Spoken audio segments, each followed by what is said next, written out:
Hello, guys. Welcome to the third episode of Discussing with Dotlet Media. And today we are going to discuss geopolitics, history, and conspiracies.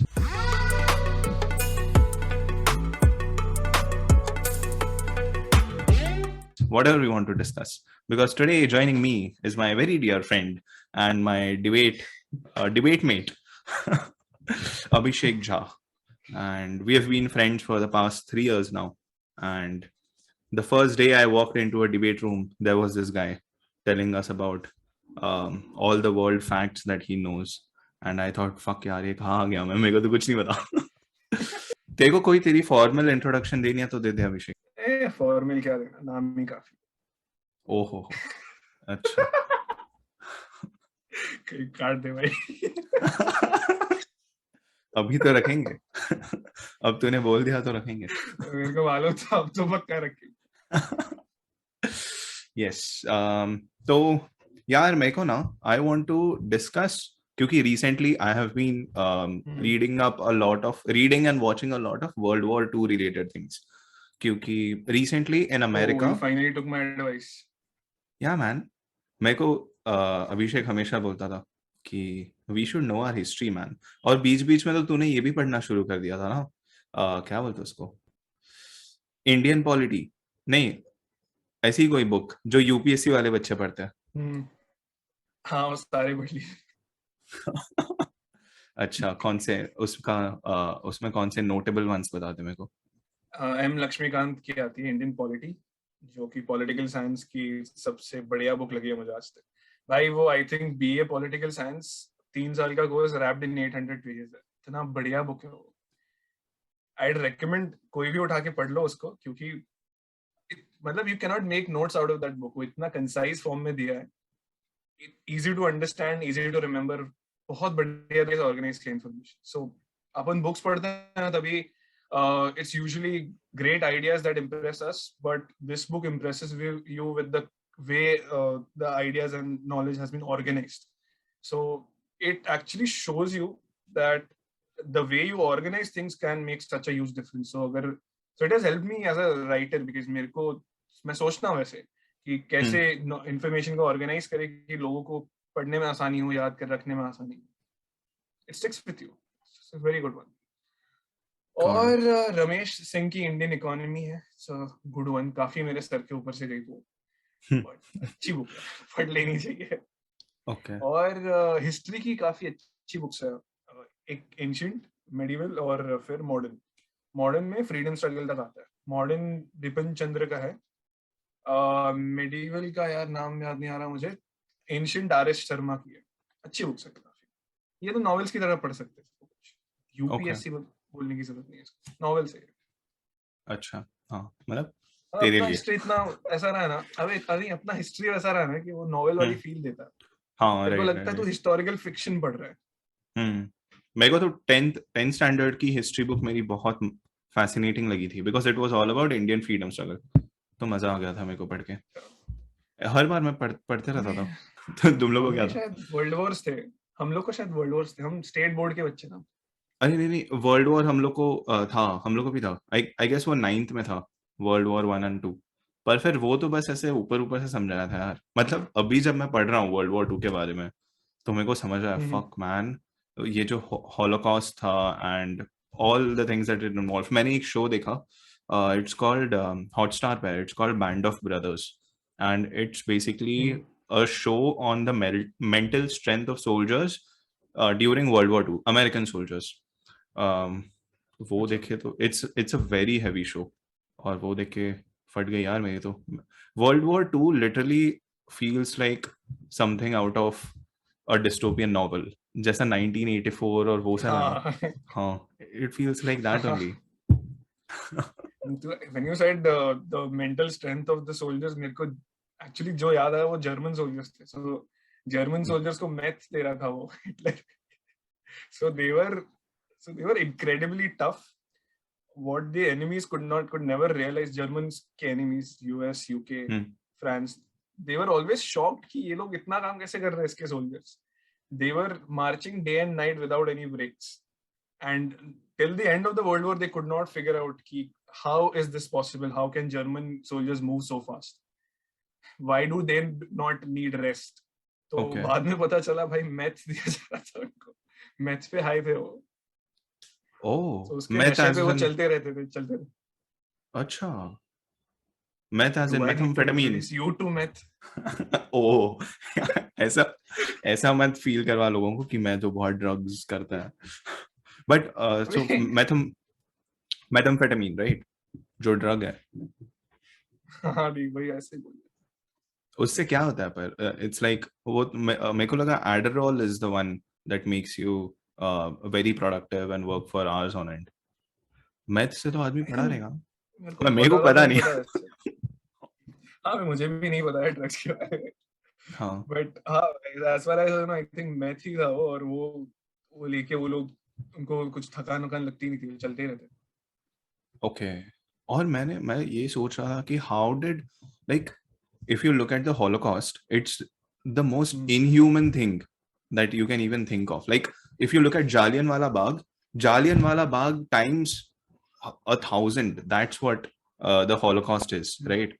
और मैं सोच रहा था यार, how the fuck did not anyone from the German side oppose against this? Like, German soldiers क्यों हाँ बोल देते थे कि हाँ I will do this to the Jews. फिर मैं ये पढ़ रहा था, माउस पढ़ रहा था, उसमें there was a moment whenever a German soldier used to be nice with the Jews, उसको 2-3 दिन के लिए गायब हो जाता था, and then 2-3 दिन के बाद वापस आता था, and then he used to be the rudest bitch ever. तो फिर मतलब if you are nice, तो वो लोग को लेके कुछ तो कर देते थे उनको कि लाइक ऑब्वियसली डरा धमका के जो भी है, पर हाँ. Propaganda is a very strong tool भाई. हाँ People, हाँ एक्चुअली आई थिंक हॉलोकॉस्ट से हमको ये समझ में आता है कि अगर झूठ या गलत चीज भी चिल्ला चिल्ला कर 1000 बार बोलो तो लोग उसको फिर सच मानने लगते हैं. हाँ यार, बराबर है. To avoid controversy, some recent times से examples नहीं उठाएंगे, लेकिन एक कुछ कोई भी तो लोगों को चिल्ला चिल्ला कर 1000 बार बता दो, लोग उसको सच मानने लगते हैं. हाँ यार. हाँ, what I want to understand from you is कि what is it, why did, what is it that Hitler had against Jews? क्यों उसने ऐसा किया, इतना inhuman thing? How can anyone do? Hysteria, I think.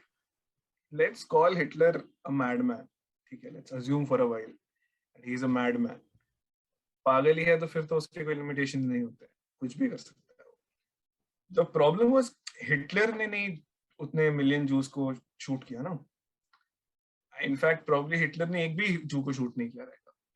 It was his followers who did all of that, and it was the people who approved it, people who did not do anything about it. So it actually defies your thinking. जैसे तो बोल रहा था कि how can someone be so inhuman to so many people at a time? It's not like one-off incidents तो हम देखते रहते हैं, but इतने सारे लोगों को, it was actually hysteria. वो बंदा उस पागल है, उसके कुछ पागलों वाले आइडियाज हैं, पर वो इतना ज्यादा कन्विंसिंग स्पीकर है. His oratory skills were so damn good, and also understand the condition Germany was in at that point. World War I होने के बाद they had to pay for the war. I mean, the Treaty of Versailles happened after World War I. I think कोई तो obnoxious आदमी आके मेरा Versailles का pronunciation को point out करेगा कि इसमें कुछ गलती है. लेकिन वहाँ की treaty हुई, Germans had to pay for the war, and so they were basically poor. They could not feed themselves. They had all sorts of problems. German cash was so undervalued that वो बच्चे खेलते थे उसके साथ, जला देते थे लोग ऐसे ही आग सेकने के लिए, कैश जला देते थे क्योंकि वो कैश की कोई वैल्यू नहीं थी. सो उनकी वैसी हालत थी कि उतना खाने, मतलब पेट में खाना नहीं है तो आदमी पागल आसानी से होता है. करने को काम नहीं है, पेट में खाना नहीं है तो आदमी आसानी से पागल होता है. एंड जब इस तरीके की सिचुएशन होती है ना, तो to get out of it you need to be delusional.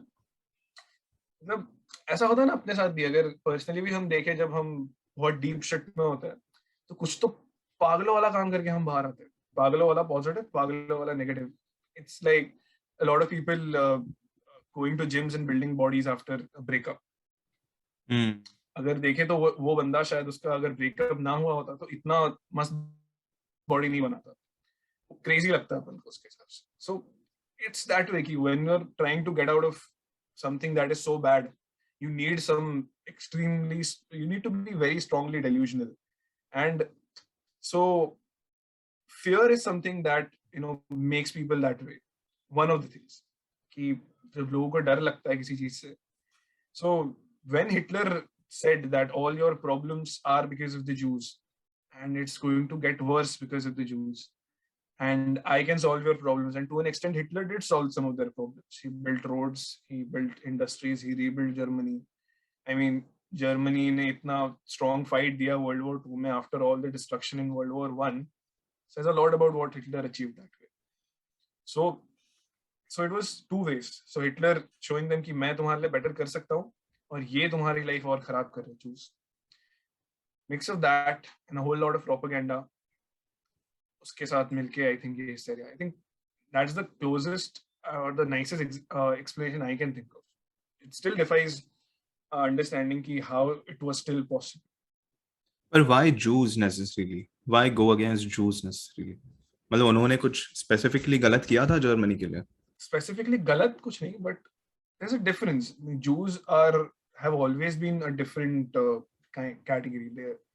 I mean, the rest of Germany is Christians. Jews have always been different. So, and Jews and Christians have always been fighting for the longest time.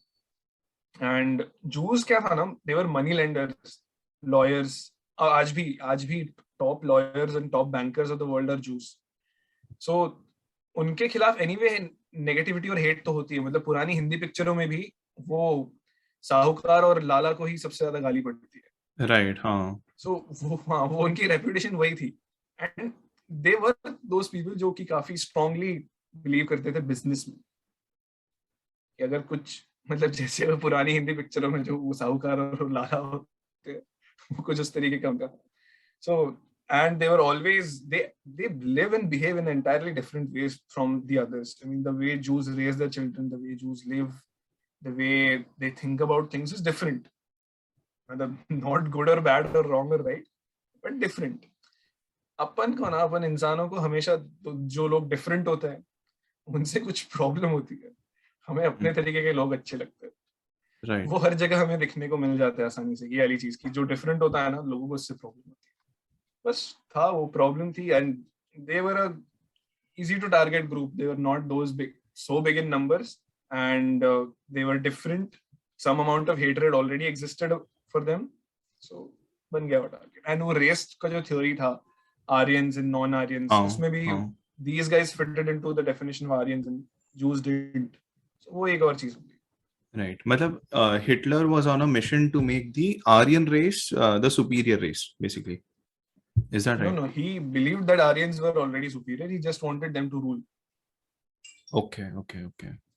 और इसलिए मतलब even Indians are Aryan race, right?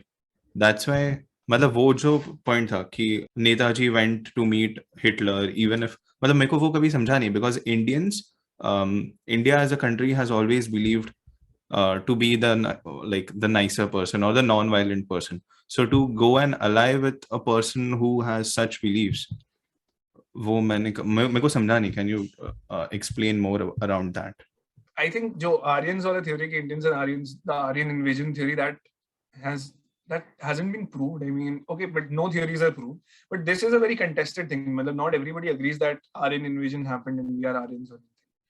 So according to me, as far as my understanding goes, वो जो नेताजी का connection था Hitler के साथ और नेताजी का कनेक्शन जापान के साथ, it wasn't because he believed दोनों आर्यंस है तो आर्यन में संबंध होने चाहिए. It was a convenient thing to do, or it made a political sense to do that. Because हम जो हैं हम यूके के अगेंस्ट है. हम यूके के अगेंस्ट है. यूके किनके साथ है? यूके है यूएस और रशिया के साथ, फ्रांस के कैंप में. और यूके और जर्मनी दुश्मन है. So दुश्मन का दुश्मन दोस्त होता है. Okay. It was as simple as that. दुश्मन का दुश्मन दोस्त होता है. So अभी अगर नेताजी यूएस के पास जाते तो वो यूके के अगेंस्ट इनको हेल्प नहीं. Same Got with it. Russia, France, and all of those people. Because even though Russia का बाद में अलग सीन, Russia नहीं, Soviet Union बोलना चाहिए, उनका बाद में अलग सीन हुआ World War के बाद, but in the World War they were allies. So none of the allies were going to help him. So he went to the other party, the only other party available. और हाँ, और मेरा एक logistical question है, if Germans had not spent such man force on let's say concentration camps or basically creating the Holocaust against Jews and would have applied their man force in fighting the war basically, तो उनका chances नहीं बढ़ जाता जीतने का? उतना ज्यादा नहीं. See, Germany was never in a position to beat all of the allies together. देख लो World War 1 में डिस्ट्रॉय हो चुके हैं, उनके पास इतनी कोई ज्यादा चीजें नहीं. हिटलर ने बहुत रीबिल्ड कर लिया, बट there's a limit. और इनके allies देख लो कौन है. यूके के पास अच्छा खासा पैसा है, इंडिया को लूट लूट कर शशि थरूर ने अच्छा खासा एक्सप्लेन कर दिया. US is extremely well of. Even जो रशियन रेवोल्यूशन के बाद जो सोवियत यूनियन गवर्नमेंट आई है, उनके पास भी बहुत पैसे, क्योंकि the czars of Russia were crazy rich. So Russia has always been rich because इतना vast country है, इतने सारे natural resources उनके पास. So सारे इतने rich allies हैं, और इनके allies देख लो, इटली, ऑस्ट्रिया, हंगरी, इनमें इतना दम नहीं था. इतने तब तो पेपर पे ही ये इनके बीच में कोई कंपैरिजन नहीं था ज्यादा. The fact that Germany survived इतना ज्यादा and almost won the war is fantastic. It's unbelievable. It was just वो एक होता है ना कि बहुत strong belief के साथ आदमी जब चलता है, तब वो अपनी ability से बहुत ज्यादा कर जाता है. वो वैसा कुछ right. They actually overperformed, vastly overperformed, because Germany was never, according to me, never in a position to beat the allies. जो जितना कर लिया वो vast overperformance था. So when you say that it was almost going to win the war, so what was it that if they would have done that declares that they have won the war? What would have ended the war in the favor of Germany? Them getting access to some regions that had oil or steel or coal. They basically ran out of fuel. They didn't have enough steel, coal, or oil. So that was their problem, because their technology was good. The technology was really good. And उसके साथ अगर इनके पास ये सारी चीजें होती, और जो ब्रिटिश के साइड से, if you watch that movie Imitation Game है, अच्छी मूवी है. So वो एक फैक्टर था कि ब्रिटिश का intelligence system was really good. And इधर यूएस का जो इंडस्ट्रियल पावर था. So Germany on one hand ऐसा देख लेते हैं कि जर्मनी के पास they running out of steel, coal and oil, and on the other hand US has all of this in abundance. Okay. And they have enormous industrial power. See, at the end of it, World War II wasn't कि fight कितना कर सकते. It was कि how quickly can you replace your tanks, how quickly can you replace your aircrafts. So जिनकी industries strong थी, वो उन्होंने war में better किया. So Germans lacked, their allies were doing that better. So eventually वो breaking point आ गया कि पहले तो उन्होंने फ्रांस कैप्चर कर लिया, फिर रशिया में भी काफी अंदर तक घुस गए. अगर वो Russian invasion, Soviet invasion work कर जाता एंड यूएसएसआर मॉस्को तक पहुंच गए होते, ये मॉस्को ले लिया होता, तो it would have been different, because they could have suddenly gotten access to as much steel, coal and oil that they could possibly demand. Okay. So that didn't work out for them. तो उनका वो चीज fuck up हो गया. So वो उन्होंने खुद को ज्यादा स्ट्रेच कर लिया, उनके पास सप्लाईज खत्म हो गई. Okay, got it. Or you mentioned Imitation Game. So it is about the British figuring out some German code, right? हाँ, It's तो a वो क्या very था? funny thing है उसमें. There's this guy called Alan Turing. You can call him computers का जो उसने जो मशीन बनाया वो कंप्यूटर्स का एंसेस्टर है basically. He made the Turing machine जो they could perform some calculations, some basic calculations faster than humans. So Turing machine के थ्रू ही जर्मन का कोड सिस्टम था. It was called Enigma. and they used to encode their messages and then relay it so that अगर बीच में first so ये एक station engineer है, so you'd know कि एक बेस स्टेशन, एक फिक्स स्टेशन से दूसरे फिक्स स्टेशन तक जब रिले होता है तो बीच में से कोई भी उसको इंटरसेप्ट कर सकता है, राइट. जब वायर्ड कनेक्शन में से जाता है तो wired connection more secure than wireless. So wireless में उनको पता था कि इंटरसेप्ट तो कर ही लेंगे, तो मैसेज को ही एनकोड कर देते थे वो, so that even though intercept कर लिया उनको कुछ मिलेगा नहीं. बट वो हर मैसेज के एंड में वो लोग हेल हिटलर बोलते थे. तो वो हेल हिटलर से ना वो पता चल गया था उनको कि हर मैसेज के एंड में हेल हिटलर बोल रहा है वो. So that was one clue कि मैसेज का जो लास्ट 2 वर्ड्स है that is hello Hitler. Hello Hitler का कोड उसने डिसाइफर कर लिया and then through that he got the rest and of it. नहीं, for machine, obviously machine played the biggest role, but that Hail Hitler thing made it extremely much more easier. Okay. उसके बिना शायद नहीं हो पाता वो.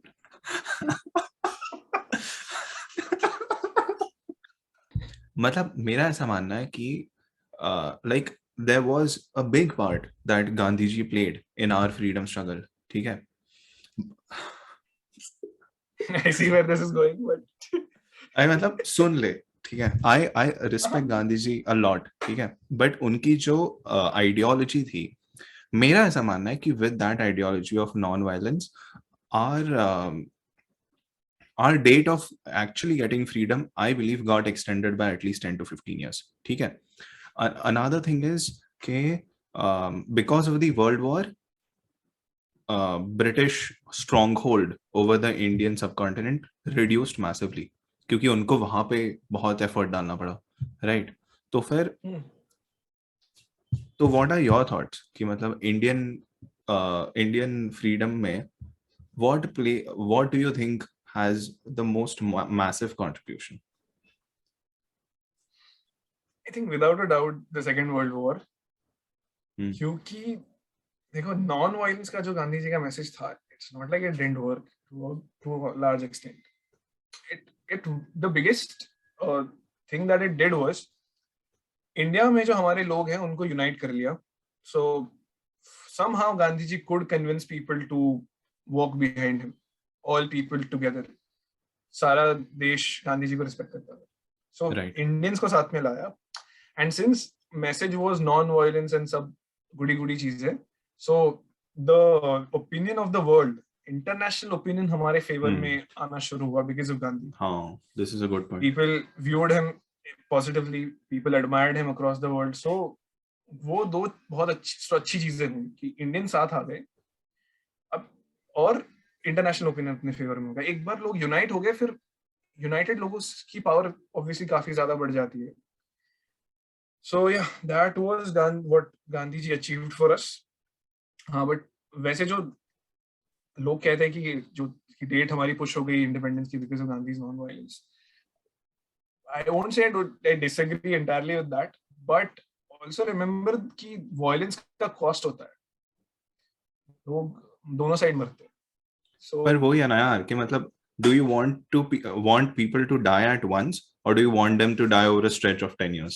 मतलब I won't say, मतलब how can you prove कि जाने सच में बचाई गई, समझ रहा है? मतलब ऐसा मेरे को लगता है. I don't think at any point हम इस पोजीशन में, क्योंकि वैसे तो British army in India was staffed by Indians, but still beating the British military won't have been an easy task. अब 1857 में जो हमारा पहला अपराइजिंग था उसमें हमने वो ट्राई किया था कि ओपन वॉर में हरा देते, नहीं हुआ हमसे. हमने देखा कि हमारे खुद के ही जो प्रिंसली स्टेट्स है वो हमारे साथ नहीं खड़े हो रहे हैं. पब्लिक ओपिनियन एक साथ नहीं आ पा रहा है. यूनिटी थी बट इतनी ज्यादा नहीं थी. सो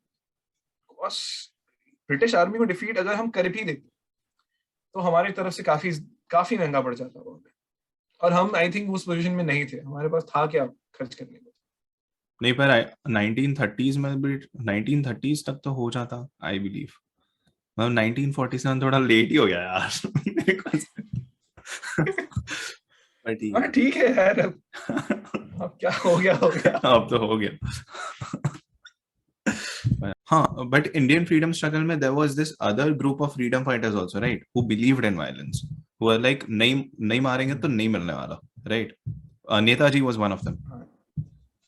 Netaji was the one. हाँ, Not one of them, he was the one. हाँ, He led that faction. So Netaji believed in that, and उसके बाद उन्होंने शुरू किया, इंडियन नेशनल आर्मी बनाई, इंडियन नेशनल बैंक बनाया.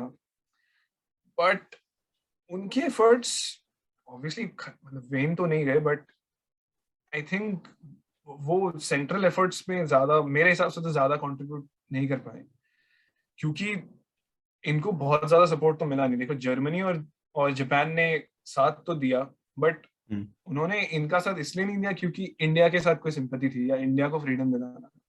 उनको बस ये था कि यूके को उंगली कैसे कर सकते हैं, ऐसे कर सकते हैं, सो इनको सपोर्ट करो, ये यूके को उंगली करेंगे, सो यूके का अटेंशन डाइवर्ट होगा, तो it will become easier for us.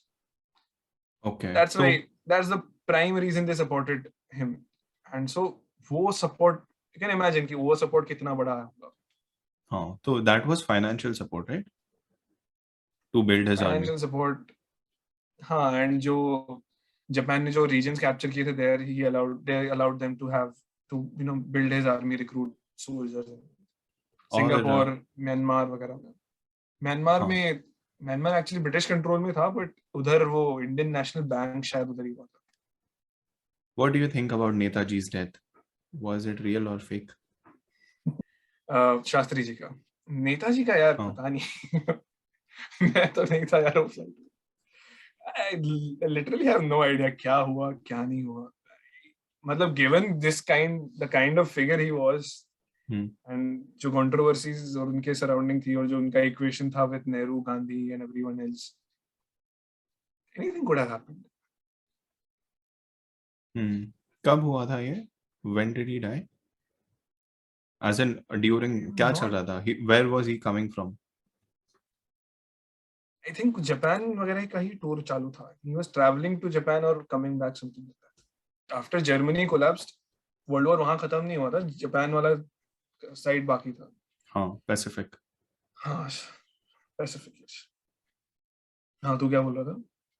मैं बोल रहा था there's another conspiracy कि Hitler actually did not kill himself and he escaped through some underground tunnels or something like that, and then he lived a life. नहीं, but then like he lived an unknown life ऐसा, because there was this thing that the Germans had gifted Hitler on his birthday. The Nazi party had gifted Hitler on his birthday. It was called the Eagle's Nest.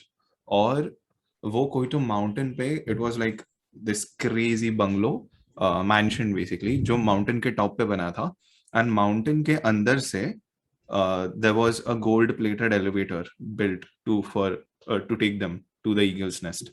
And the funny thing was Hitler was scared of heights. So it's just like if they had the ability to build such beautiful things, तो उन्होंने कुछ तो escape plan सोचा ही होगा ना बंदे के लिए.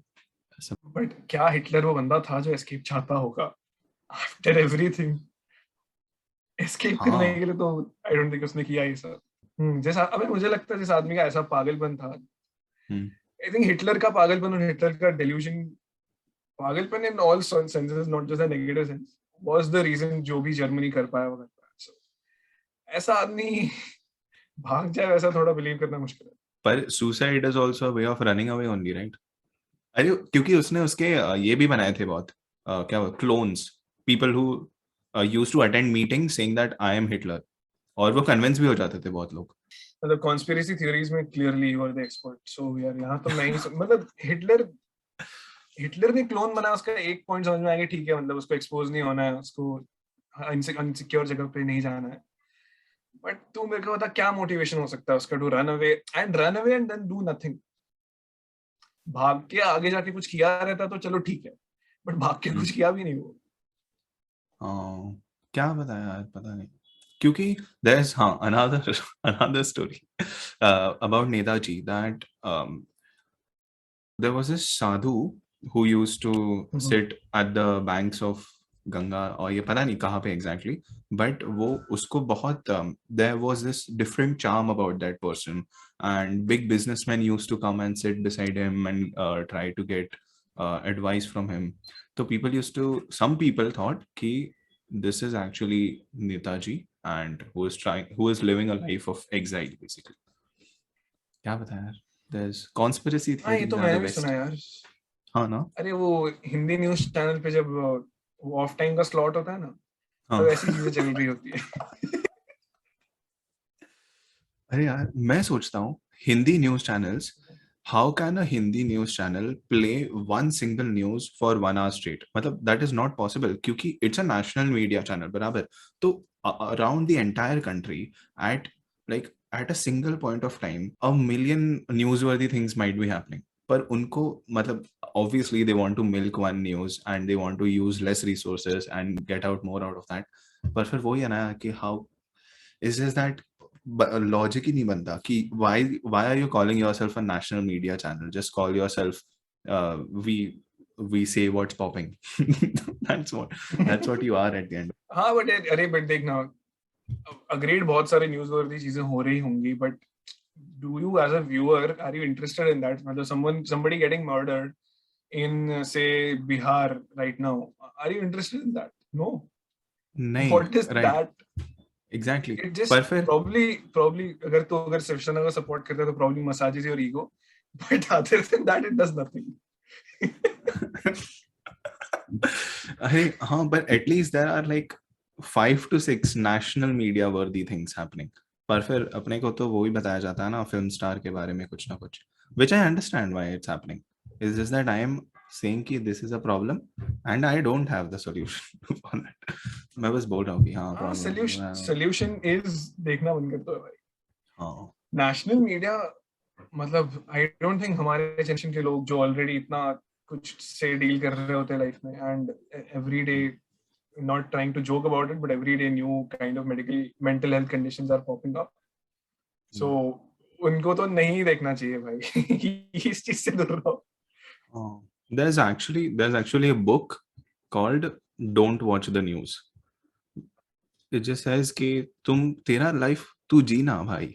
तू तेरा काम कर. तू क्यों न्यूज़पेपर में 4 हेडलाइन पढ़ के खुद के मेंटल हेल्थ को अफेक्ट करवा रहा है कि oh my god this is happening in society, which it's not happening. Like 99% of the people are good people and they want to help each other out. It's just that the 1% that gets highlighted and you're like oh fuck पूरा society ऐसा है भाई. So that's bad ना. नहीं लेकिन देख 99% अच्छे लोग हैं, लेकिन वो जो बाकी 1% है ना, उनमें बाकी 99 का ओपिनियन इन्फ्लुएंस करने का बहुत स्ट्रॉन्ग पावर रहता है.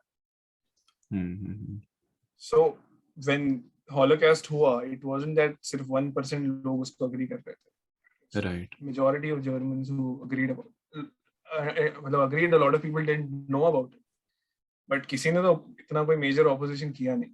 सो Right. लोगों का अबे वो जो बाकी 99% अच्छे लोगों की बात कर रहा है ना, तो उसमें से 95% ऐसे होता है ना जिनके ओपिनियन बहुत इजीली इन्फ्लुएंस हो जाते हैं. तो उधर आता है इशू. उनको थोड़ा संभाल के रखना चाहिए, उनको थोड़ा प्रोटेक्ट करना चाहिए. अच्छे लोग हैं, गलत संगति में ना पड़ जाए बस. क्योंकि हाँ right, there was this thing कि जो ज्यूज है तो वो लोग तो अभी बुढ़े हो गए ना, the ones who survived the Holocaust, उनको लोग उनके ग्रैंड डॉटर्स ग्रैंड चिल्ड्रन बोलते थे कि why didn't you revolt against this, कि तुम्हारे साथ ऐसा हुआ और तुम बस झेलते गए क्या. So they said things didn't happen at once, they happened gradually. कि मतलब they used to bring out one law कि हाँ Jews will have to wear a star and we just used to think कि हाँ चल एक और नया चीज आ गया, it will just blow off in some days. And then धीरे धीरे धीरे it escalated and eventually even their German neighbors turned against them. So it's like एक escalation में होती जाती है चीजें, at once nothing happens now. नहीं, that is a smart way of doing something big. If you want to do something big, it's a smart way to go about it, is like gradually, slowly. तो वो absorb हो जाता है. धीरे धीरे करके ना लोग कुछ भी पी जाते हैं. CA NRC के बारे में क्या विचार दे रहे हैं? देख भाई, तो एक सिंपल ही है कि आई थिंक माइनॉरिटीज प्रोसिक्यूट हो रही हैं हमारी नेबरिंग कंट्रीज में, को तकलीफ दी जा रही है. As humans, as the good people that we have always been throughout our history, we should do something for them, and with that intention CA is good. But मेरा मानना ऐसा है कि अगर सारी माइनॉरिटीज को हेल्प कर ही रहे हो तो why even exclude Muslims out of it? मतलब अगर Hindus, Jains, Buddhists, Christians, Sikhs, even some sects of Muslims उनको भी include किया गया शायद, जो कि जिनको बाहर minorities में गिनते हैं, तो अगर इन सबको हेल्प कर ही रहे हैं तो सबकी कर दो यार, मुस्लिम्स को भी गिन लो इसमें, फिर सारे लोग की हेल्प हो जाएगी, मैटर ही खत्म हो जाएगा। उसके खिलाफ जो आर्ग्यूमेंट है कि वो मुस्लिम्स जहां मेजोरिटी में, अगर मेजोरिटी को भी हेल्प करने लग जाएंगे तो फिर मतलब वो हो जाएगा ना कि यात्रीगण अपना मास्क पहने और दूसरों की बात में लगाए, दूसरों की हेल्प करते करते खुद मर जाएंगे। तो काफी दोनों साइड के आर्ग्यूमेंट्स हैं, सही है। आई थिंक सीएए से बड़ा problem is NRC, internally at least. I think ज्यादा लोगों को एनआरसी से तकलीफ है, राइट? सो एनआरसी मतलब काफी चीजें लॉजिस्टिकली तो ईज कर देगा हमारे लिए, कि हमारे पास एक बार एक अच्छा खासा डेटाबेस सेट हो गया सिटीजन्स का, तो हम काफी चीजें, काफी प्रॉब्लम्स अवॉइड कर लेंगे। क्योंकि ये तो सच है कि काफी सारे लोग हमारे यहाँ पे इलीगली रह रहे हैं, घुसाए हैं बॉर्डर स्टेट्स में स्पेशली, और वो अब उन पे हम स्पेंड कर रहे हैं तो हम अपने लोगों पे स्पेंड कम कर पा रहे हैं। सो मतलब अभी वैसे तो वो भी ह्यूमंस ही हैं, लेकिन but will look after our people first, right? While NRC का अगेन द इंटेंशन और the way it should be, it isn't entirely bad, but इसका जो प्रोसेस है ना वो, और वो ये होता है ना कि आई थिंक इसको पर्सनल लाइफ से कनेक्ट करते हैं। तो कोई जब कुछ बुरा हुआ होता है हमारे साथ, तो जब but there are some people in our life जो हमें बुरी न्यूज भी देते हैं ना, तो फिर हम वो न्यूज अब्सॉर्ब कर लेते हैं, मतलब we don't react as badly as we would, right? I mean I don't know if this is making sense. It's like मतलब उस इंसान ने बोल दिया ना, वो तो मतलब वो अगर मेरे को डेथ सेंटेंस भी सुना रहा है तो मैं हंसते हंसते सुन लो, ये कट करते ये कट करते। अरे नहीं, ऐसा होता है ना कि यूजुअली फ्रेंड्स के साथ की मतलब हम किसके मुंह से हम वो बात सुन रहे हैं, वो बहुत बड़ा डिफरेंस डालता है, राइट? हाँ, मतलब अभी जैसे मेरे को, जैसे मैं कह रहा था कि लोग स्टीरियोटाइप करते हैं मेरे को, हमेशा पॉलिटिक्स के डिस्कशन में घुसा देते हैं, तो लोग मेरे मुंह से पॉलिटिक्स सुनते हैं तो थोड़ा बिलीव करते हैं उसको। अब अगर मैं सच में स्पाइडरमैन की बात करने लग जाऊंगा तो शायद ना करे। तो वही होती है कि किसके मुंह से सुन रहे हो, उसका बहुत बड़ा डिफरेंस होता है। कहानी अच्छी बुरी नहीं होती, सुनाने वाला अच्छा बुरा होता है। हाँ। So when a Hindu nationalist party comes and tells you कि हम निकाल देंगे उन लोगों को जो इस क्राइटेरिया को क्लियर नहीं करेंगे, तो उसका जो मीनिंग है ना कुछ और ही कन्वे हो जाता है, even if their intentions are good. अब किसके मन में क्या है वो अपन को नहीं पता। Exactly. But let's assume their intentions are good for the for this discussion. Let's assume their intentions are all good, but still coming from them, I think एक skepticism से देखा ही जाएगा इसको, right? बस वही लोग थोड़े डरे हुए हैं कि ये भाई इनकी जो हिस्ट्री रही है उसके बाद ये लोग न जाने इसमें क्या कर दें हमारे साथ, ऐसे लोग थोड़े डरे हुए बस, राइट? इसलिए मेरे को लगा कि just even if we don't know what their intentions are, just for that fact if we are protesting against this, that is even acceptable. क्योंकि तू वर्ल्ड वॉर 2 का एग्जांपल ले ले कि मतलब if the Jews had started revolting or protesting since the very beginning, कि जब से एकदम basic laws भी आने लग गए that were discriminating against them specifically, then maybe it wouldn't have happened. There was a tad bit of a chance. हाँ, नहीं वो तो हमेशा ही होता है ना कि when something goes wrong terribly in our lives, हमें ऐसा लगता है यार शुरू में ही ना जब इस प्रॉब्लम को डील कर लिया होता तो बेटर हो गया होता। A stitch in time saves 9 kind of a thing. मतलब बराबर है यार, it's like never become too available for anyone. फिर हम बाद में हमें आई थिंक हर एक इंसान को यही चीज रियलाइज होती है कि शुरू से ही अगर हमने इस चीज ये ना किया होता क्योंकि हम धीरे धीरे एक्सपेक्टेशन बढ़ा देते सामने वाले की। तब पूरी गलती उसकी भी नहीं है, हमने ही उसकी एक्सपेक्टेशन बढ़ा दी है। राइट. तो हमें वही लगता है कि यार शुरू से इसकी एक्सपेक्टेशन बढ़ानी नहीं चाहिए. Expectation is the root of all sadness. Uh, there is a category of people, and I won't say I completely belong to that category of people, but मेरे को उनका थोड़ा बोलना बराबर लगता है, which is that the British were not completely bad for India. Obvious ही बात है, ठीक है, because they gave us a lot of things like railways and good buildings. पता नहीं. And British were under this delusion that they were the ones that civilized Indians, ठीक है, which is very wrong. I don't believe that. But if you look at the infrastructure that they gave us, मतलब what do you think the British gave us, and was that worth enough the rule that they had? या फिर नहीं आते तो हम भी कर ही लेते ऐसा. पहले तो ब्रिटिश का ये delusion कि they were trying to civilize us, I don't think even the British believed that. Who are you kidding? I think that was just propaganda so that the British people and the international community could be kept silent or silent. Civilize कर रहे हैं इनको, and even the Indian people to some extent. बाकी like the infrastructure and the good buildings that you talk about, I mean fort का area मुझे भी बहुत पसंद है. Marine Drive पे मैं भी काफी घूमता हूँ. हाँ. लेकिन I mean it came but at what cost? वो पता है मारियो वाला मीम है, I won but at what cost?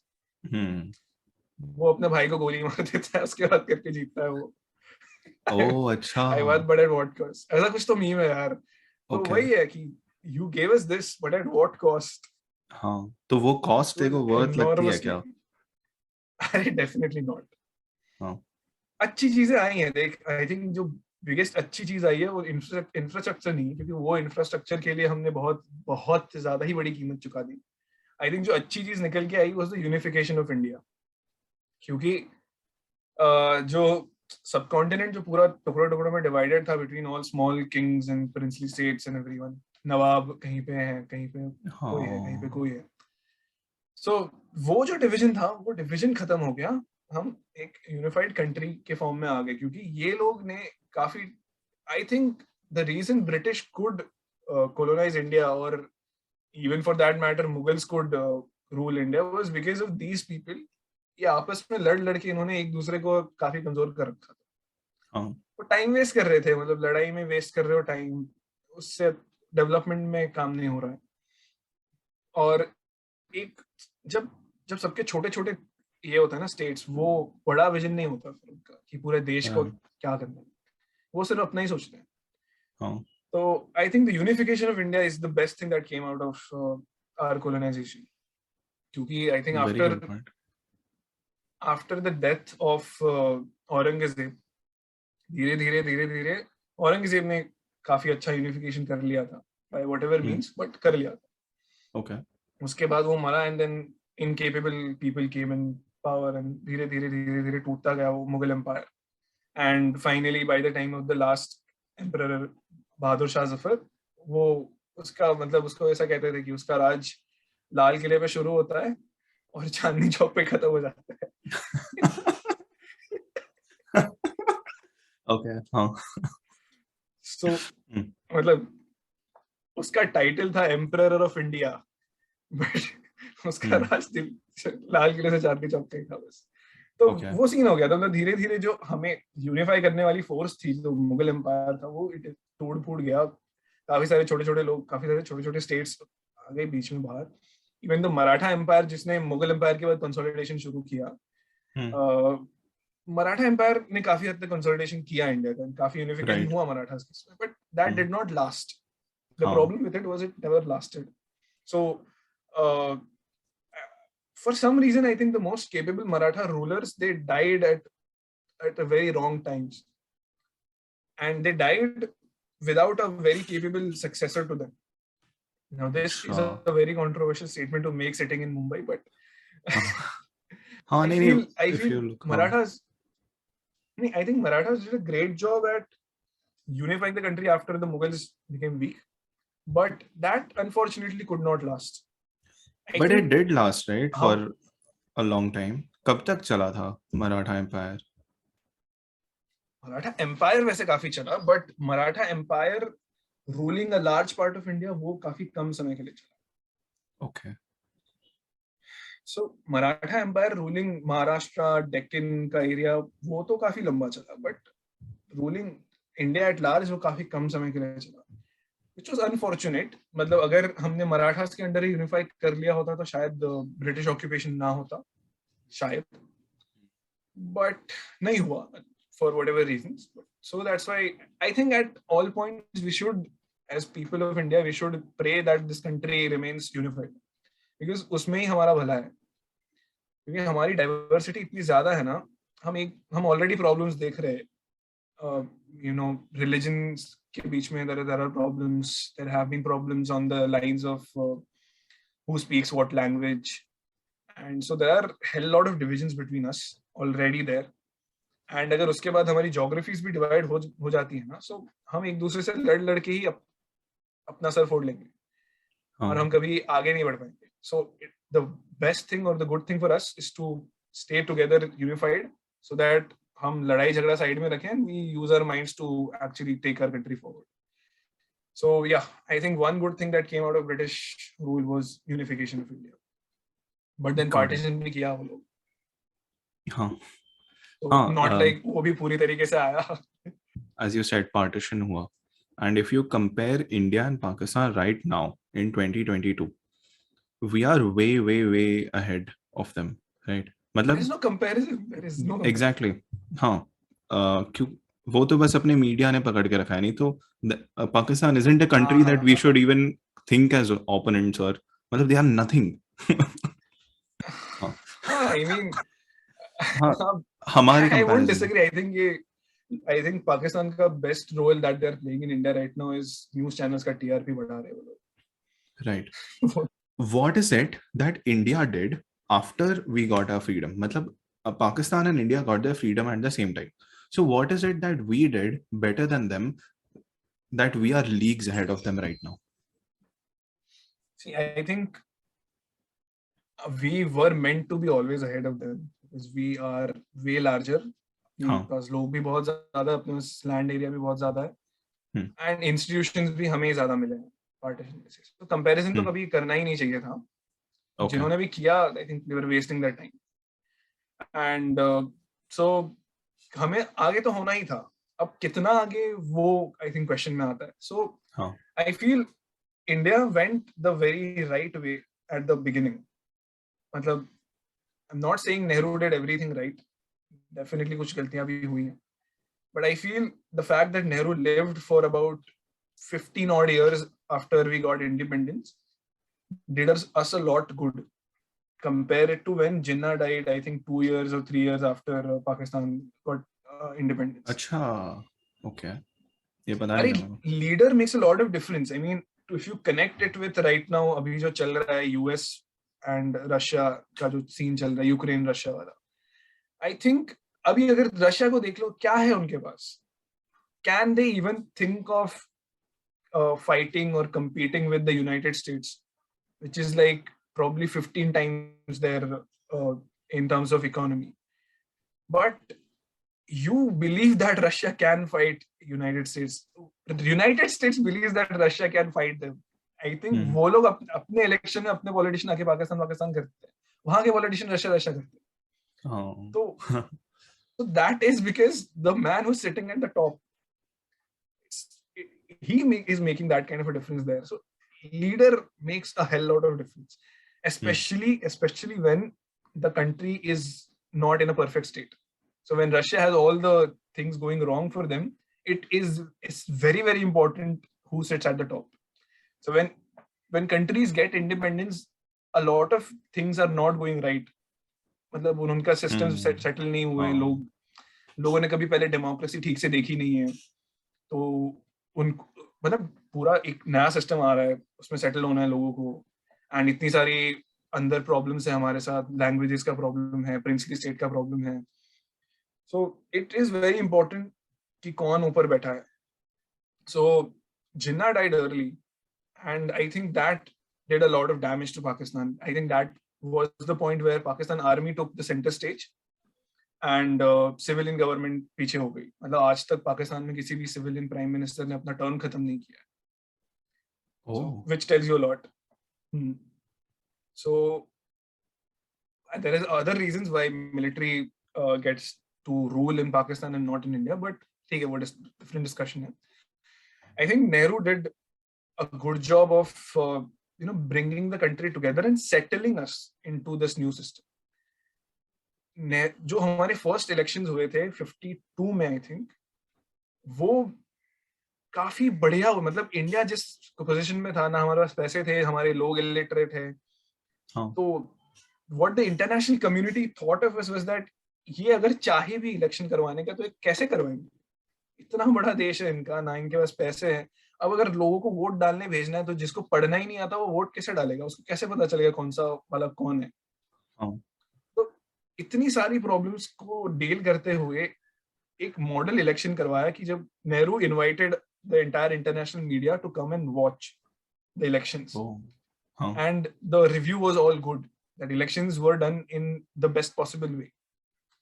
That was an achievement कि हमने सारे चैलेंजेस डील किए. इलिटरेट लोग हैं तो हमने सिंबल्स इंट्रोड्यूस किए, और हम कोने कोने में जा जाके हमने लोगों के वोट्स लिए, क्योंकि अब यार गांव में लोग रहते थे और कनेक्टिविटी नहीं थी, रोड्स, रेल्स, हाईवे वगैरह कुछ तो था नहीं. तो फिर भी हमने हमारे लोग पहुंचाए हर कोने में लोगों के वोट्स लेने के लिए. So I think Nehru did a fabulous job of settling us into a democracy.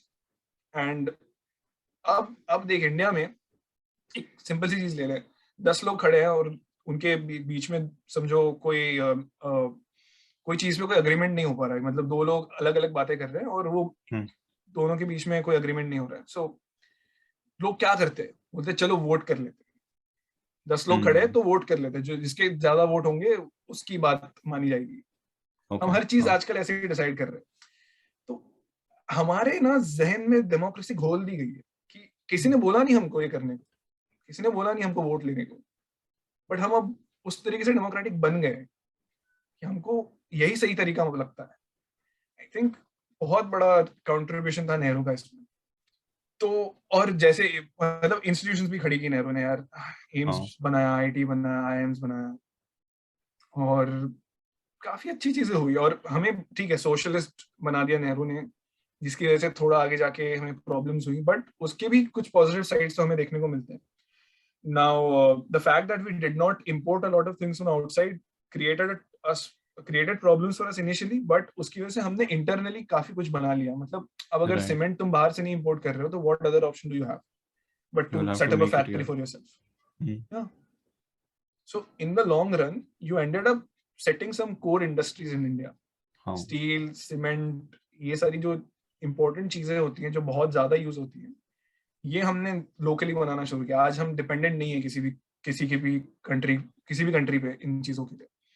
It's just because of those socialist policies that we did not allow import. Import would have been much cheaper for us because हम तो नए से धंधा शुरू कर रहे थे. जो पहले से सेटल प्लेयर्स है वो तो सस्ते में बेचेंगे ना. मतलब इट्स नॉट लाइक कि सिर्फ नेहरू ने ही सब कुछ किया. आई थिंक उसके बाद भी एक जो अच्छी चीज हुई है हमारे साथ, जो ये है कि irrespective of कौन प्राइम मिनिस्टर रहा है, whether it's बीजेपी के प्राइम मिनिस्टर या कांग्रेस के प्राइम मिनिस्टर या थर्ड फ्रंट के prime ministers, everybody has done something good and everybody has taken us forward in some direction or the other. And भले उनकी ideology कुछ अलग रही हो, see there are two things that governments do. एक होती है अपनी आइडियोलॉजीज इंप्लीमेंट करते हैं, और एक होती है आगे जो देश को आगे बढ़ाना है, जो रोड बनाने, हाईवे बनाने, रेल्स बनाने, ब्रिज बनानी. तो अब चाहे बीजेपी का प्राइम मिनिस्टर ब्रिज बनाए या कांग्रेस का प्राइम मिनिस्टर ब्रिज बनाए, ब्रिज तो बन गया ना. बराबर. देश तो आगे बढ़ा उससे. राइट. और उसके ऊपर से हिंदू भी जाएगा, मुस्लिम भी जाएगा, सभी जाएंगे. इट्स नॉट लाइक हाँ एग्जैक्टली. हाँ सो हमारे हर एक प्राइम मिनिस्टर या जो भी गवर्नमेंट रही है आज तक, सबने हमको पॉजिटिव डायरेक्शन में ही पुश किया, which is a great thing about us. किसी ने भी, आई थिंक यहाँ पे गांधी जी का कंट्रीब्यूशन हमें देखने मिलता है. किसी ने भी हमें पागलपन के रास्ते पे धक्का नहीं मारा.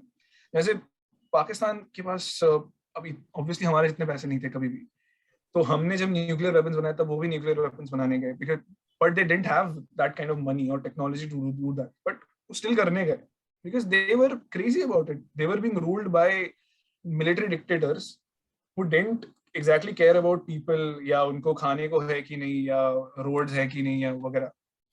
उनको सिर्फ ईगोस बैलेंस करने था. So I think it was a very famous quote by a Pakistan military dictator, I think Ayub Khan, not sure. उसको जब किसी इंटरनेशनल मीडिया के बंदे ने पूछा कि तुम जो न्यूक्लियर वेपन्स बना रहे हो, you don't have that kind of money to fund this project, उसने बोला पाकिस्तान के लोग घास खाएंगे वो चलेगा, लेकिन हम तो न्यूक्लियर वेपन बनाएंगे. तो ऐसा पागलपन हमारे किसी लीडर में कभी नहीं रहा है. और उसमें आई थिंक वो गांधीनियन प्रिंसिपल्स जो हम आगे लेके आए ना, कि हम ये सब नहीं करेंगे, वॉर में नहीं जाएंगे ज्यादा, उसका एक फायदा मिला कि हमें वो पागलपन के रास्ते में किसी ने नहीं रोका. Got it. And I read this book by Abdul Kalam, APJ Abdul Kalam, Wings of Fire. तो उसमें उन्होंने describe किया that how Vikram Sarabhai and Jawaharlal Nehru played a very big part in setting up the entire space research organization. और तभी तो यार thinking of space research was a very wild thing. क्योंकि India का problems ही अलग था यार, but still having that mindset कि ये long run में will be so beneficial. तो वो that's such a great thing for a leader to do for his country. I mean, a lot of people criticize Nehru for being, a lot of people called him almost British. Like they called him कि ये अंग्रेज चले गए, इसको छोड़ दे. Because he was British in a lot of his ways, the way he spoke, the way he behaved. वो जब India में I think 1 या 2% लोगों को इंग्लिश समझती थी, तभी भी वो जाके इंग्लिश में स्पीच देता था हर जगह, मतलब स्पेशली पार्लियामेंट में. So I think the one complaint that I have with Nehru is that वो जो इंडिपेंडेंस का पहला स्पीच है ना, at the stroke of the midnight hour, वो इंग्लिश में क्यों है? Exactly. मतलब I love that speech. मेरे को every time goosebumps आता है सुन के. पर फिर मैंने सोचा यार ये इंग्लिश में, और तभी तो क्या किसको आती थी यार इंग्लिश इंडिया में, मतलब very few percentage of people. क्यों है? हाँ, तो वो एक कंप्लेंट है मेरे को उससे. बट वो इसलिए था because वो he was educated in UK, he lived with those people for a very long time, and उसका उठना बैठना उन्हीं लोगों के साथ था. So उस तरीके का बन गया था वो. बट उसका भी हमें एडवांटेज मिला कि since he got better quality of education and उसने बाहर जाके दुनिया देखी, तो उसको विजन आया, उसको विजन था उसके पास. उसने बाहर जाके दुनिया देखी थी कि दुनिया स्पेस रिसर्च कर रही है. ये चीज मतलब उसको ये पता था कि एट सम पॉइंट, अभी आज हम गरीब हैं, हम हमेशा गरीब नहीं रहेंगे. At some point we are going to stand up and rise. तब हमें ये फाउंडेशंस काम आएंगे. आई थिंक वो भी फायदा हुआ हमें. बट डू यू थिंक हमारे एजुकेशन सिस्टम का वेस्टर्नाइजेशन बहुत हो गया? वेस्टर्नाइजेशन या जो भी है, ब्रिटिश वेज आ गए हमारे एजुकेशन में. मतलब मैंने सुना है कि पहले our education system was, before the British rule, our education system was very different and it was very practical rather than textual. Gurukuls हुआ करते थे, and we used to not just maths and physics, we used to learn how to become a complete human. और मेरे को लगता है हमारा अभी का education system does not do that. So what are your thoughts about that? Far from it. मतलब obviously there are so many flaws with our education system. बहुत सारे लोगों ने बहुत सारी चीजें बोली है इस पे. No point repeating those same things here. And I agree कि हमारे पुराने systems जो मैंने सुना और पढ़ा है उस बारे में कि काफी practical थे, काफी they made us a complete human. But let's consider the time that we got independence. Did we have an alternative to the Western education system? Did we have a real alternative? क्योंकि कोई ऐसा working model नहीं था. मतलब ये जो वैदिक education का है, अब जैसे रहा होगा कहीं ना कहीं ऑफ कोर्स, बट वो काफी छोटे फॉर्म्स में रहा होगा. मतलब जब हम इंडिपेंडेंस हमें मिल गई है, तब हमारे पास already Indian Institute of Sciences था, हमारे पास काफी सारे कॉलेजेस थे अक्रॉस द कंट्री, काफी सारे स्कूल्स थे, काफी सारे स्कूल्स हमारे बहुत पुराने हैं. तो वो एक मॉडल था जो ऑलरेडी एग्जिस्टेंस में था और जो अच्छा खासा ठीक ठाक चल रहा है, एटलीस्ट वर्किंग है. ठीक है. और ये वाला मॉडल ना सिर्फ यहाँ था, यहाँ थॉट्स में, आइडियाज में और पुरानी किताबों में. तो आई थिंक वहां पे अगर ऐसा कोई डिसीजन लेना होता ना कि हम वीरेक पे स्विच करेंगे ना, तो वो बहुत रेडिकल डिसीजन हो जाता है। और जब स्पेशली हम कंट्री इंडिपेंडेंट हुई है, बहुत फ्रेजाइल है, वल्नरेबल है, तब हम बहुत रेडिकल डिसीजंस नहीं लेना चाहते। राइट। मतलब सिंपली देखना, घर में अगर कोई बड़ा कांड हुआ हो, ठीक है, अगर समझ तूने कांड कर दिया या तेरे भाई ने कांड कर दिया, ठीक है, कोई बड़ा कांड किया तेरे भाई ने, बहुत सीन हुआ तेरे घर में, अब तू अब तू नहीं चाहेगा ना कि जब जब माहौल थोड़ा गर्म है, चीजें वॉलेटाइल है, तब मैं भी जाके मेरा कांड बता दूं। या मैं कुछ मतलब अगर अगर कुछ भी आउट ऑफ ऑर्डिनरी है तो तू बोलेगा नहीं, 2 दिन रुक जाते हैं, माहौल ठंडा हो रही तो। कुछ भी आउट ऑफ ऑर्डिनरी, भले वो पॉजिटिव हो, भले पॉजिटिव हो, आउट ऑफ ऑर्डिनरी है, तू नहीं चाहेगा कि वो जाके बोले, नहीं चाहेगा बस। आउट ऑफ ऑर्डिनरी नहीं करना होता है जब माहौल गर्म और वॉलेटाइल होता है। एक मेरी एक रंजिश है इससे, इंडियन एजुकेशन इंडियन एजुकेशन से, कि यार हमें जो 10th तक पढ़ाया जाता है ना हिस्ट्री में, वो हमारी हिस्ट्री जो है, जो स्कूल में पढ़ाई जाती है, वो फ्रीडम तक ही है। और फ्रीडम मिलके 70 इयर्स हो गए भाई। उसके बाद की जो हिस्ट्री है, that is actually more exciting, पर वो हमें पढ़ा ही नहीं जाता। It's true controversial. देखना, अभी बीजेपी की सरकार में अगर टेक्स्ट बुक लिखी गई तो नेहरू के बारे में सोच क्या लिखा जाएगा। हाँ और कांग्रेस की सरकार में टेक्स्ट बुक लिखी जाएगी तो सोच क्या लिखा जाएगा। हाँ। तो बहुत डिफिकल्ट है। सो जहां तक सब दोनों पार्टीज अग्री कर रही है वहां पे छोड़ दिया वहां पे छोड़ दिया। हाँ यार। और तेरे को ऐसा लगता है कि our history, the one that we are taught, is tweaked a bit, कि मतलब ब्रिटिश आ गए और हम, मतलब मैंने ऐसा सुना है, पता नहीं, बहुत चीजें सुनी ही है कि जो हमारे पहले के स्क्रिप्चर्स थे, काफी तो उसमें से जल गए, बहुत कम रिट्रीव हुआ है, मिले हमें। And then the British have tweaked our history a bit, कि हमें लगे कि चेंजेस किया उन्होंने हमारी हिस्ट्री में जानबूझ के। ऐसा हुआ है कुछ, तेरे को लगता है? अगर तो हिस्ट्री देखे तो हमें पूरा एंशिएंट हिस्ट्री में हमें ये सब बताया गया है कि how great we were, how rich we were, हमारे एजुकेशन इंस्टीट्यूशंस इतने अच्छे थे, नालंदा यूनिवर्सिटी था, तक्षशिला था। डू हाँ। You think a country who's trying to suppress us would write such great things about us? No. अगर ट्वीक करना होता तो would they have left it that way? अच्छा, मतलब तू बोल रहा है ट्वीक किया ही नहीं है, एक्नॉलेज ही नहीं किया? ट्वीक अब किया हो सकता है, पता नहीं, बट अब अगर हमारे पास कोई तरीका नहीं है जानने का, तो अगर हम हिस्ट्री को उठा के देखें तो everything is all positive and good. सब तो हमेशा हर एक हिस्ट्री की किताब में तो यही बात कर रहे हैं, हम कितने ग्रेट थे, सोने की चिड़िया वगैरह। तो ये अच्छी चीजें क्यों लिखेगा कोई जो हमें सप्रेस करने की कोशिश करता? वो तो वही लिखता ना कि हम इलिटरेट थे, हमें कुछ पता नहीं था, आके इन्होंने हमको सब कुछ बताया। हिस्ट्री बुक्स है, वो थोड़ी उन्होंने लिखी है ना, वो तो हमने ही लिखी है। हम ही तो खुद को सोने की चिड़िया बुला रहे हैं, वो लोग ने थोड़ी बुलाया कभी। हाँ, तो ट्वीक करने की बात कहाँ से आई? नहीं मतलब पता नहीं मैंने सुना था कि कुछ तो है कि हमें पूरी हिस्ट्री बताई नहीं गई है हमारी, ऐसा कुछ, पता नहीं। अरे हिस्ट्री के साथ एक चीज तो सेफली अज्यूम कर सकते हैं कि हिस्ट्री जो है वो रियलिटी में ऐसा शायद ना हुआ हो। कुछ ना कुछ तो एग्जैगरेशन होता ही है, या कुछ ना कुछ तो मिस रिपोर्टिंग या मिस इंटरप्रिटेशन होता ही है। क्योंकि एक तो विनर्स राइट हिस्ट्री, ऊपर से वो चीजें, यार एक के कान से लोग सुनते वो कुछ और हो जाता है ना, चीजें बदल जाती है। यार अभिषेक, हाँ, तो we are discussing world war 2, right?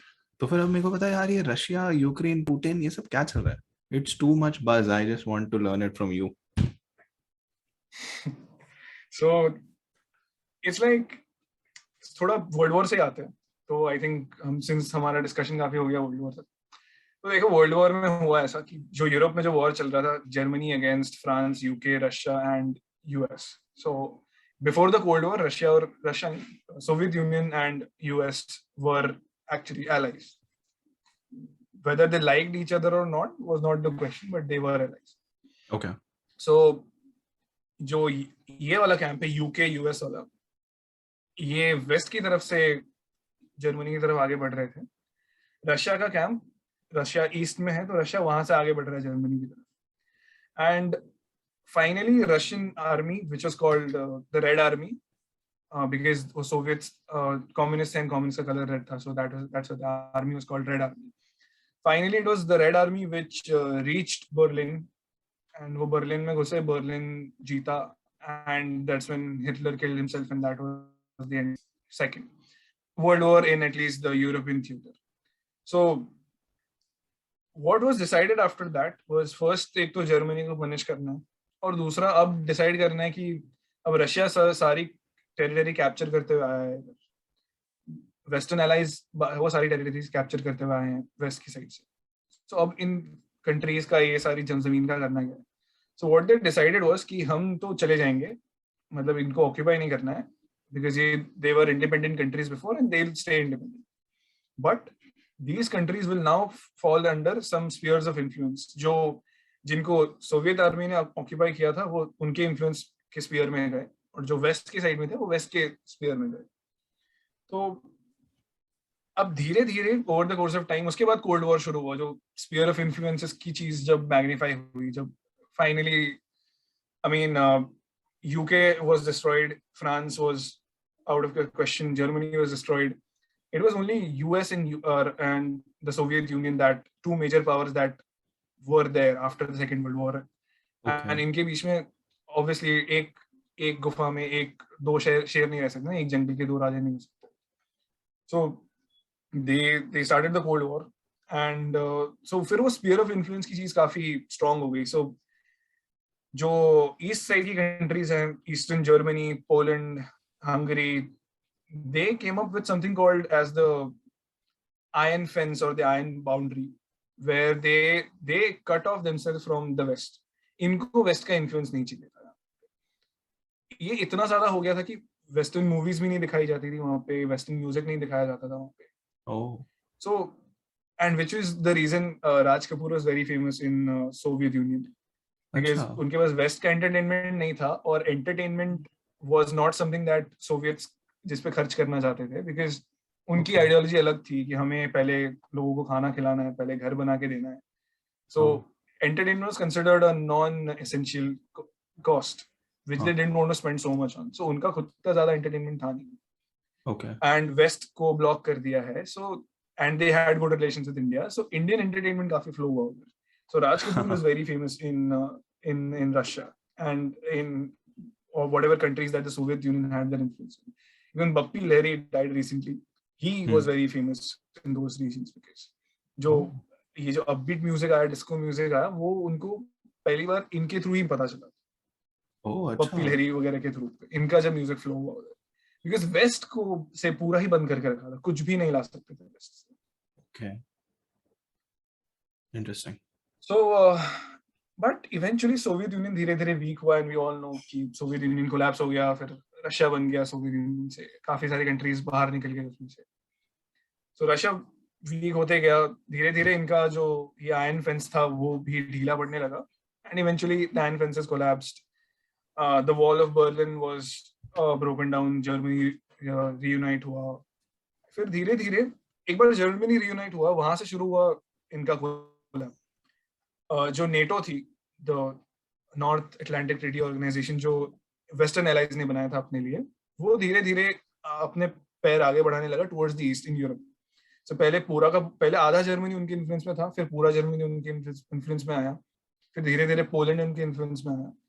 सो अब ऐसा हो गया ना कि यूक्रेन नाउ वो wanted to join NATO, and United States was quite excited about having Ukraine in NATO, because अब ऐसा हो गया है कि पोलैंड तक पहुंच गई है नेटो, अब बीच में सिर्फ यूक्रेन बचा है.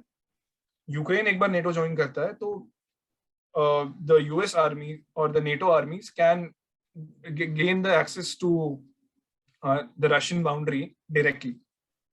Okay. Nothing exists between, no neutral territory exists between Russian territory and ये NATO territory. So, and इसकी वजह से, but this obviously made Russia very uncomfortable, and obviously Mr. Putin would not take things just like that. So he wanted to do things. So to put this in a non-serious manner is like US trying to say that we want to get to your border very fast, Russia said like, let me help you and make it faster. I'll just take Ukraine for myself, and फिर मेरा border automatically तेरे साथ आ जाएगा. Okay.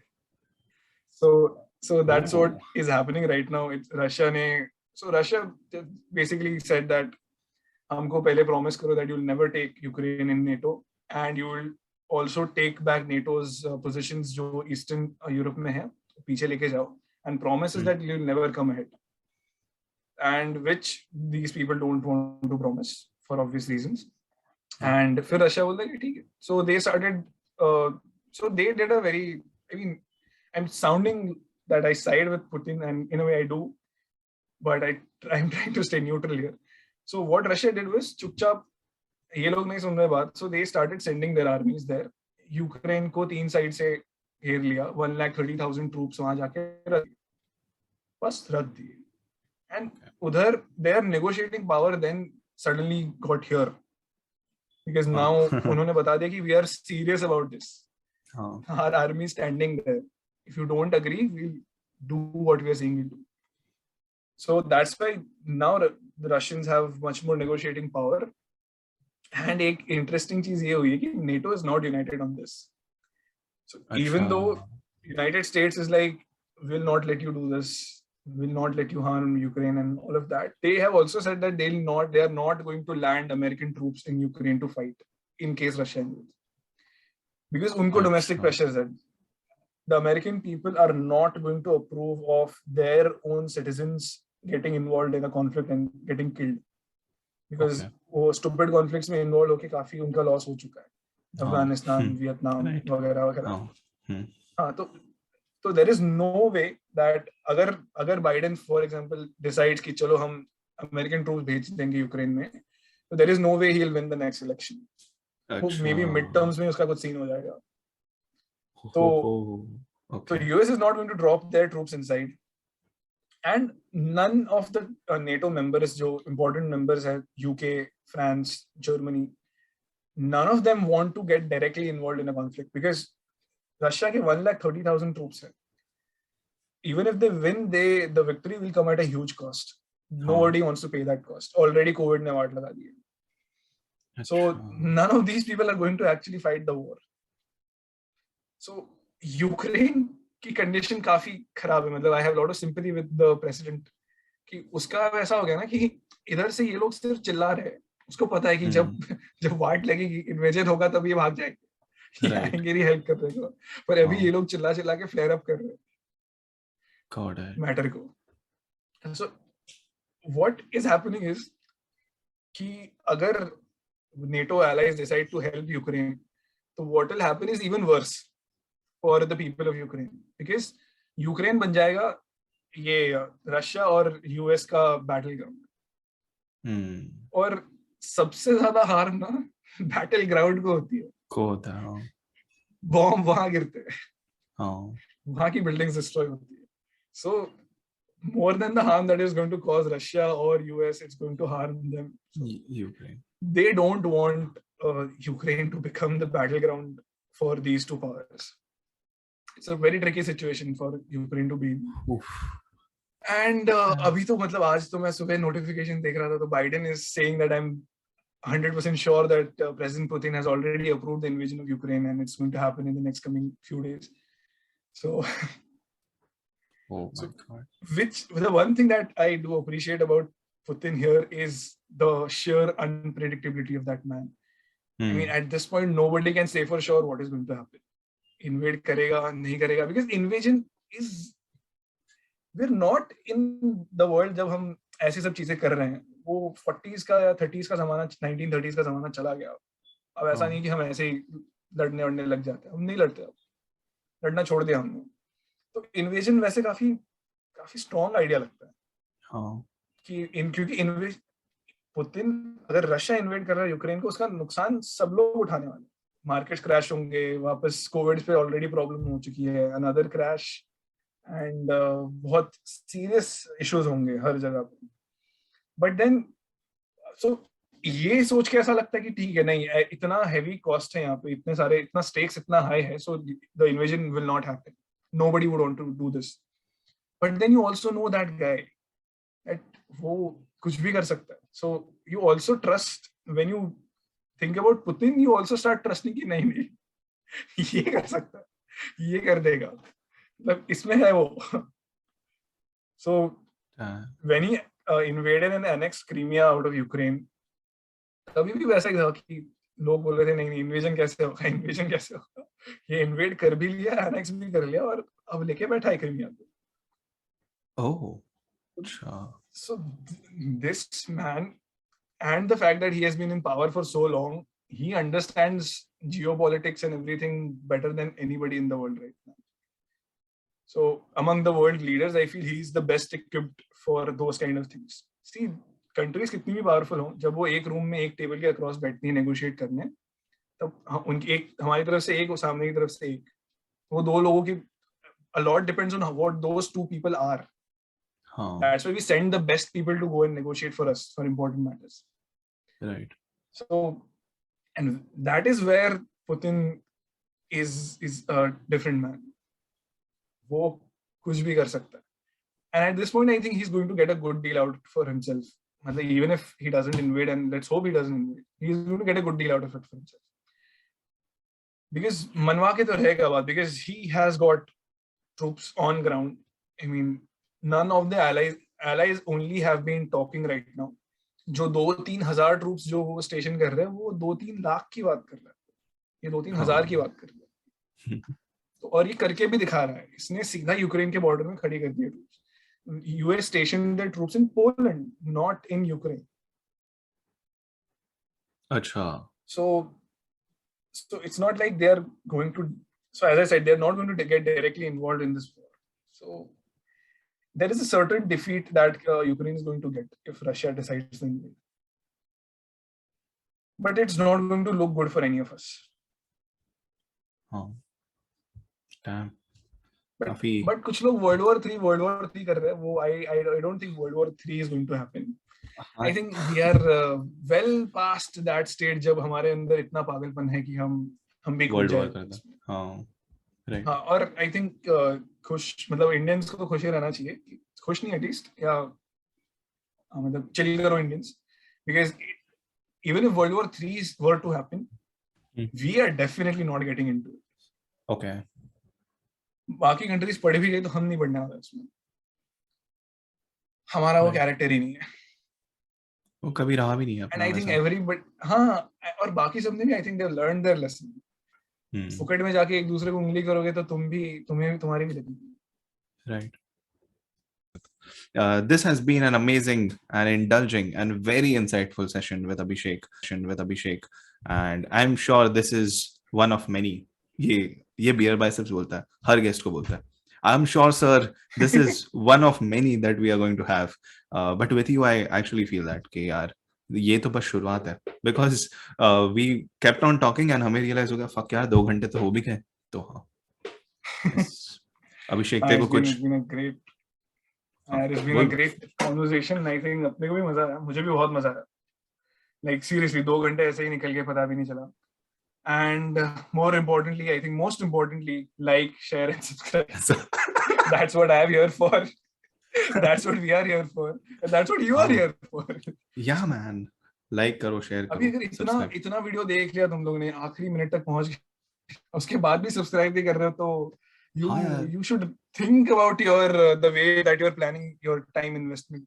इतना time invest करके तो subscribe नहीं कर रहे. ये तो कॉन्स्टिट्यूशन में डाल देना चाहिए भाई, that if you watch a video till the end तुम सब्सक्राइब नहीं कर रहे तो क्या, ये तो दोगलापन हो गया ना. Yes. Okay. And we will see you next time, guys, with another topic.